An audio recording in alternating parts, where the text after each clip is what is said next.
hoy se escucha lejano. Cuentan al sur, es la voz del silencio. En este armario hay un gato encerrado, porque una mujer defendió su derecho. Cuenta la historia que durante la Guerra de los 100 años, Juana de Arco decidió unirse al ejército vestida como hombre. Bajo su mando, las tropas francesas triunfaron y lograron que Carlos VII fuera coronado rey. A los 19 años, Juana de Arco fue descubierta y enjuiciada ilegalmente. Se le acusó de herejía y tiempo después fue quemada en la hoguera.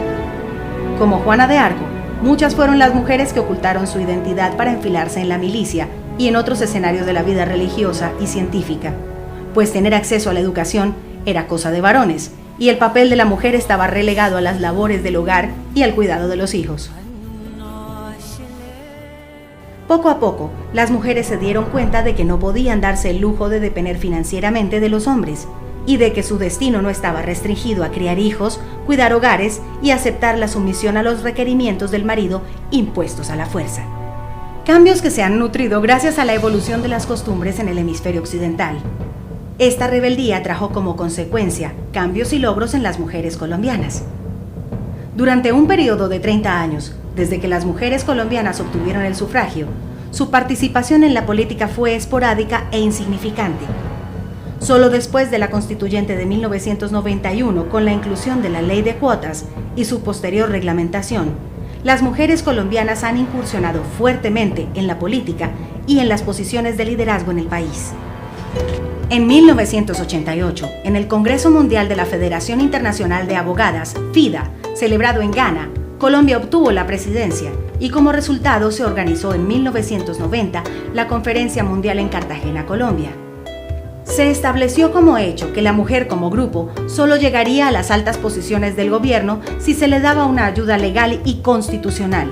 Se planteó el compromiso de los miembros de FIDA de trabajar en sus países para que la resolución aprobada fuera implementada. Una de las resoluciones de ese congreso era que las mujeres tenían que buscar la participación en los niveles decisorios del Estado, que en alguna forma había que romper el techo de vidrio, que no podíamos simplemente llegar a los mandos medios, sino que teníamos que llegar, era a través de alguna ley, y coincidió con la Constituyente colombiana. Entonces era como que quedara en esa nueva Constitución un artículo que pudiera ayudarnos a que después hubiera una ley que sí le diera esa posibilidad a las mujeres de participar en esos niveles de decisión a nivel de gobierno, porque pensando que Colombia es un régimen presidencialista, las grandes decisiones se toman en los gabinetes.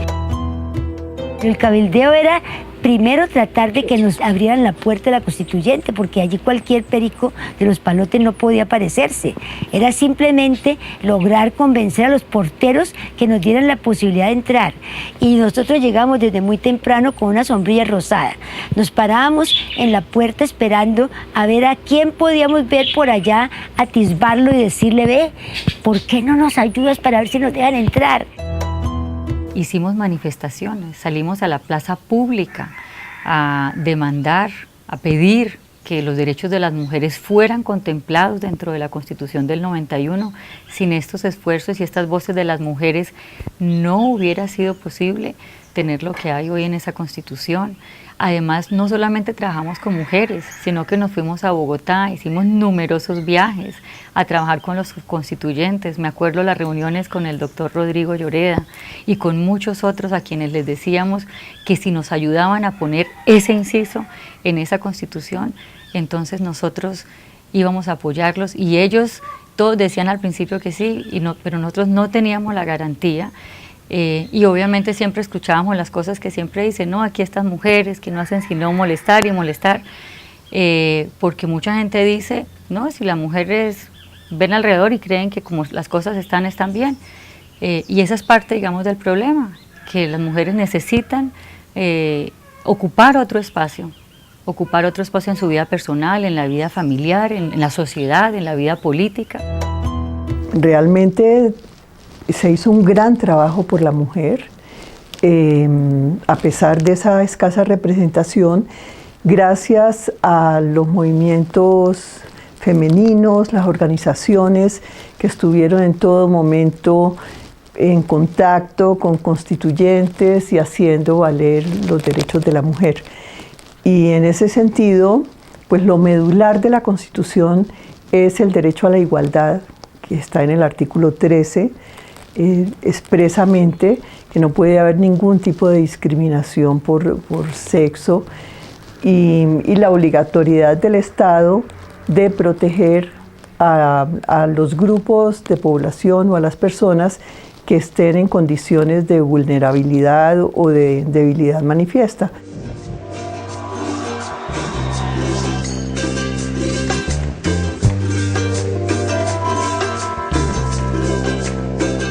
En concordancia con esto del derecho a la igualdad, pues se estableció en el artículo 40, una vez que se habla de los derechos políticos de todas las personas en Colombia, la obligación del Estado de garantizar una adecuada y efectiva participación de la mujer en los cargos decisorios de la administración pública. En relación con este texto es una sola frasecita, pero fue muy complicada, digamos, la inclusión de esta frase en el artículo 40, porque pues obviamente era un tema novedoso, eso de que se le garantizara a la mujer la participación política. Personalmente trabajé mucho para que cuando se hablara de la participación, de la garantía de la participación de la mujer, se dijera que debía ser justa y equitativa. O sea, no adecuada, porque es que la palabra adecuada pues es un poco débil. ¿Y quién califica que es adecuado? En cambio, cuando usted habla de justa y equitativa, pues obviamente significa que si la mitad de las mujeres, la mitad de los colombianos somos mujeres, incluso más de la mitad, pues las mujeres tienen derecho total a ejercer la representación política y también ejercer el liderazgo en los cargos públicos. Para que no se le tildara de oportunista, la mujer tenía que participar en derecho propio en la campaña electoral, y así se hizo, desafiando la maquinaria y el fraude endémico de las elecciones colombianas. Como vehículo para tal efecto, se fundó Mujeres por la Democracia, un nuevo concepto político con sus propios planteamientos que se arriesgó a presentar listas nacionales para el Senado en las elecciones de 1991 y a participar en la dura contienda electoral con una ideología propia de avanzada y con programas y soluciones para la problemática nacional. No teníamos idea de los alcances tan importantes que iba a llegar a tener décadas después. Y para mí realmente ese proceso está íntimamente ligado a una gran líder que tiene este país, que es la doctora Ángela Cuevas de Dolmetsch, quien con una fuerza, un ahínco y una determinación buscó mujeres que estuvieran interesadas en vincularse al propósito de aprovechar el momento constituyente del 91 para impulsar la ley de cuotas en el país. Y fue a través de ella que me involucré y que bajo su liderazgo tuvimos la oportunidad de crear un movimiento, Mujeres por la Democracia, que luchó por el artículo, el inciso del artículo 40, que finalmente ha permitido abrir los espacios para la participación política de la mujer al más alto nivel y que hoy ha reconocido a Colombia en esos términos por ese gran logro constitucional. En 2 meses de campaña política, Mujeres por la Democracia con sus listas defendió el derecho de la mujer a participar, logró apoyo y reconocimiento nacional y obligó a que los caciques políticos pusieran mujeres como cabezas de lista ante el temor de perder el electorado femenino. En el nuevo Congreso aumentó la participación femenina de 4 a 20, de una senadora en propiedad en 1990 a 8 en 1991. De 4 representantes a la Cámara se pasó a 12.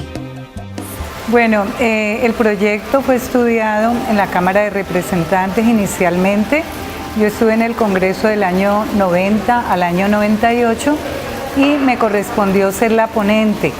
Con Vivian Morales precisamente trabajamos la iniciativa. ¿Cuál era el objetivo? El objetivo era básicamente la participación de la mujer en los organismos de decisión del Estado. ¿Esto qué significa? Que tanto en los ministerios como en todos estos organismos que están en el nivel, digamos, inicial de la pirámide de todo lo que tiene que ver con el sector público, un 30% de los cargos fuera ocupado por mujeres.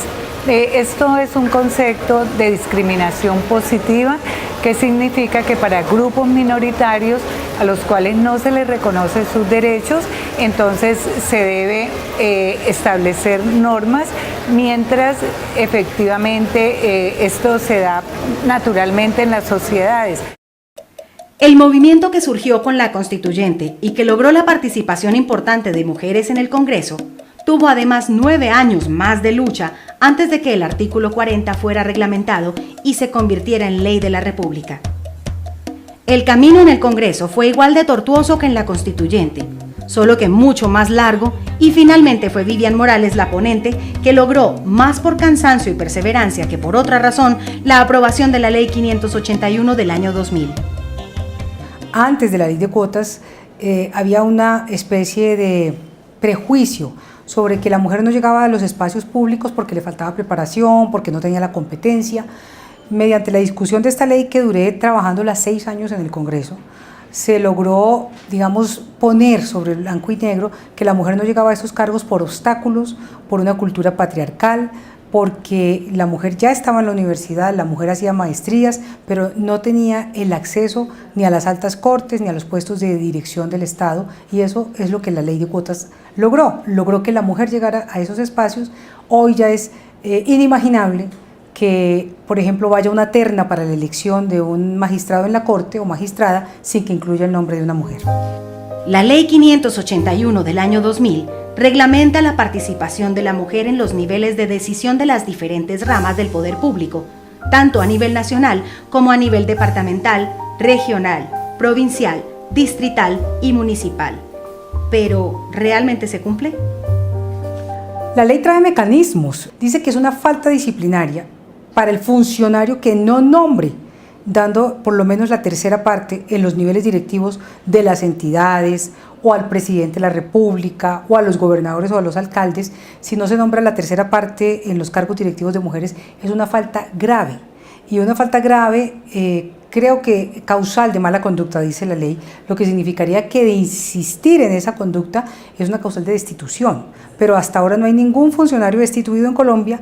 Creo que porque quien aplica la destitución es, por ejemplo, el Procurador General, que no ha tenido, digamos, mucho interés en temas de género y de equidad de género. Podríamos decir entonces que después del derecho al voto, el mayor logro de las mujeres en Colombia a nivel legislativo ha sido esta ley, que ha permitido visibilizar el papel de estas mujeres, como el de muchas otras, que hoy por hoy obtienen reconocimiento a nivel nacional e internacional en cargos de decisión política. Para mí, creo que la siguiente conquista tiene que estar referida a los derechos sexuales y reproductivos de la mujer, pero es una discusión muy difícil en nuestras sociedades por muchas razones, y creo que ahí necesitamos mayores espacios para conversar, para discutir los diferentes puntos de vista. Hay puntos de vista muy encontrados y con razón, los entiendo, pero creo que eso necesita de una reflexión, de un diálogo nacional para poder que la mujer pueda tener mejores derechos en ese sentido. Las mujeres hemos hecho muchas cosas importantes, no solo desde esa norma, sino desde antes. Por ejemplo, el hecho de la mujer estudiar, el hecho de la mujer educarse. Hoy en día en muchas universidades, en los cursos, hay más mujeres que hombres. Entonces eso es muy importante porque la mujer ha entendido su papel en la sociedad. En el sector privado, digamos, también la mujer está muy vinculada. Hay mucha mujer en puestos directivos, pero hay un grave problema que subsiste y es la diferencia de sueldos. Esa es otra lucha que también hay que dar. Las mujeres son cada vez más conscientes de que un cierto grado de conciencia de género en la política es esencial para ejercer el poder. Mujeres como Noemí Sanín, Vera Grave, Miriam Méndez, Gloria Quiseno, María Emma Mejía, Piedad Córdoba, Gloria Ramírez, Gloria Cuartas, María Isabel Rueda, Vivian Morales, Dilian Francisca Toro e Ingrid Betancourt, entre otras, que vienen de diferentes orillas de la política colombiana, comparten su conciencia de género, los valores e intereses comunes que tienen las mujeres. Yo creo que en el momento histórico que vive Colombia, que tiene que ver con un proceso de paz, con terminar una guerra que lleva muchísimos años, las mujeres no pueden estar ausentes. Y precisamente allí es donde las mujeres están volviendo a reunirse para que haya una propuesta de género que verdaderamente involucre a las mujeres y que les dé su protagonismo, el protagonismo que ellas necesitan, porque en los diálogos de paz hasta ahora, hasta este momento, la mujer ha estado más que todo ausente. Entonces, nosotros creemos que unos diálogos de paz sin la mujer no van a tener éxito. Y un proceso de paz hacia el futuro o de reconciliación sin la participación de la mujer no va a tener éxito tampoco. Entonces, ¿qué queremos nosotros? Queremos armar una agenda de paz, una agenda de posconflicto, en que hay un protagonismo de las mujeres, en que las mujeres puedan ser las que lideran el país hacia la paz. Pero no es suficiente tener una representación efectiva de las mujeres en el panorama electoral, sino también un claro código moral en el que los valores femeninos como la ética del cuidado, el instinto maternal y las soluciones pacíficas primen sobre otras actitudes culturales violentas. Colombia en este momento debe tomar la decisión de si verdaderamente quiere cumplir los objetivos del milenio, de las Naciones Unidas, de que haya igualdad entre las mujeres y los hombres, porque las medidas hasta el momento han sido pobres. No quiero decir que no hayan sido importantes y de buena fe, pero no tiene ningún fundamento que se garantice el 30% de los cargos. Y, por ejemplo, que se garantice en la ley, pero no se cumpla, porque vemos la composición del Senado hoy en día, pues hay un 22% de mujeres, en la Cámara hay un 18%. O sea, a pesar de la ley que salió sobre los partidos, pues ni siquiera se refleja el 30% de las estadísticas. Somos un país atrasadísimo en ese sentido. Ojalá en la reforma política sí se aprobara, por cada hombre haya una mujer en las listas. Tienen que ser, digamos, en los primeros renglones a ambos, porque pues tampoco se trataría de poner en los primeros renglones hombres y luego una cola de mujeres para que les hagan campaña. Muchas feministas han escrito sobre el tema de que la mujer, digamos, no tiene esa libido de poder que tiene el hombre. La mujer llega a los cargos, pero no tiene esa pasión que tiene el hombre, que se apasiona con el poder y con lo político. Digamos, se ha dicho que a la mujer le falta ambición en lo político. Eso es, yo creo que ya es parte también de una formación, de una cultura. Las mujeres estamos educadas en un tipo de cultura más del servicio y del cuidado y menos de la ambición por el poder. Pero a mí no me parece malo. A mí me parece que la ambición del poder por el poder es un sello que lleva la política que hacen los hombres, y no me parece malo que la mujer entre a la política con otra perspectiva. Desde diferentes orillas del sector público, las mujeres colombianas continúan dando la batalla. Cada vez son más las mujeres que se suman al liderazgo del país sin descuidar su propósito de equidad.